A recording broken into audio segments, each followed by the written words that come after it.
Hey guys, good morning. Welcome to reading. So, I would like for you to get your Small Wonders books and open them up to pages 22 and 23, and let's reread the dragon problem together. Are you ready? The dragon problem. Once upon a time, long before computers, baseball, or pizza, there lived a young man named Liang. During the day, Liang helped his father build furniture. At night, he made unique, original toys for the children in the village. He made birds with flapping wings. He carved dragons with rippling, moving scales, sharp claws, and red eyes. Every child in the village had one of Liang's dragons. So, who is the main character in this story? You're right, it's Liang. Now, I noticed that they spend a lot of time sharing with us in that paragraph about Liang supplying dragon toys for all the children in the village. I think that's going to become very important soon. Let's keep reading. Liang knew about a lot about dragons because one lived nearby on a mountain. A few times a year, the dragon would swoop down on the village. He ate water buffalo, pigs, and any people unlucky enough to be around. The emperor had done nothing to get rid of the dragon, even though his summer palace was near Liang's village. So, in that paragraph, we learned that Liang lives near a dragon who had done some terrible things. So, that is a quick, we can summarize that paragraph very quickly, just like that. One day in May, the emperor and his family arrived to take up residence at the summer palace. As the procession passed through the village, the gracious Princess Ping smiled kindly at Liang. He fell instantly in love. Let's keep reading. At dinner that night, Liang told his father that he wanted to marry Princess Ping. His father almost choked on the stale, hard rice ball that he was eating. So, we've learned that Liang is the main character. We know that Liang is a toy maker. He makes dragons. We know that he lives near a dangerous dragon. And we know that he has fallen in love with Princess Ping. You're joking, his father said when he finally could speak. I'm serious, insisted Liang. His father began laughing so hard that the old chair he was sitting on broke. He lay on top of the flattened chair, still laughing. I'm curious. I wonder why Liang being in love with Princess Ping is so funny to his dad. Let's keep reading. I'll show him, Liang muttered angrily as he stomped out of the room. The next morning, the emperor's messenger made an official announcement.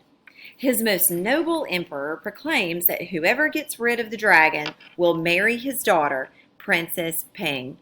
And I apologize, guys. I misspoke a few minutes ago. It was Princess Ping's father, not Liang's father. I'm sorry. So now, let's see. Here we are at the plot. So what do you think Liang is going to want to do? You guessed it. He's going to try to slay that dragon. Let's keep going. When he heard the announcement, Liang raced to the palace to be the first to sign up.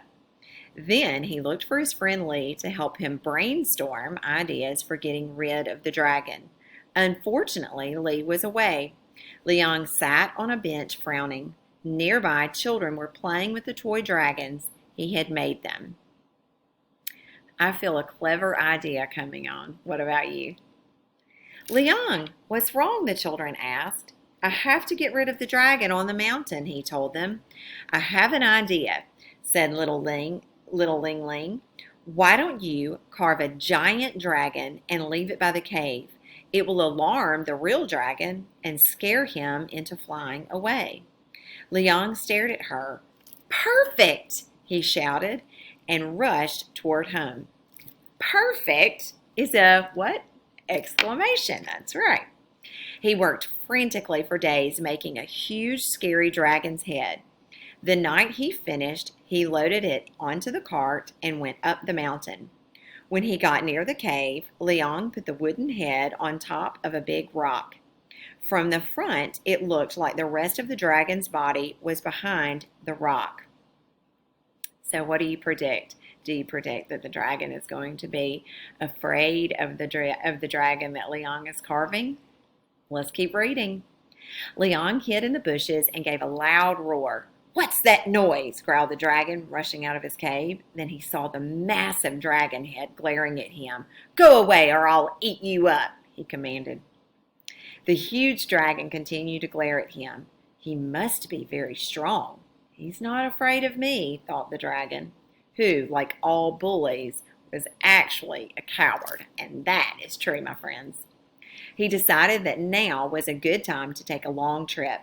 "Actually, I'm leaving now. Please make yourself at home in my cave," the dragon called out as he flew away. A year later, Liang and Princess Ping were married. They opened a toy shop together and lived happily ever after. Okay, so let's talk about the story for a few minutes. We know that the main character was Liang, correct? And we know that Liang made toy dragons. He carved toy dragons for the children in the village. We know that Liang lived near a dangerous dragon. We know that Liang met and wanted to marry Princess Ping. He fell in love with her. We know that her father thought that was pretty funny and that he made a proclamation that whoever could kill the dragon could marry his daughter. We also know that Liang had a problem. He wanted to marry Princess Ping. He wanted to slay that dragon, but he didn't know how. So someone else, a child named Liang, had a creative thought. She had a creative solution to his problem. And Liang followed through, and we know that he was successful. All right, and he lived happily ever after with Princess Ping. So let's talk about a couple of elements for this fairy tale. First of all, it began once upon a time. There was a princess, Princess Ping, and an emperor, her father, the emperor. Liang was not a royal family. He was not part of a royal family. He was just a normal guy.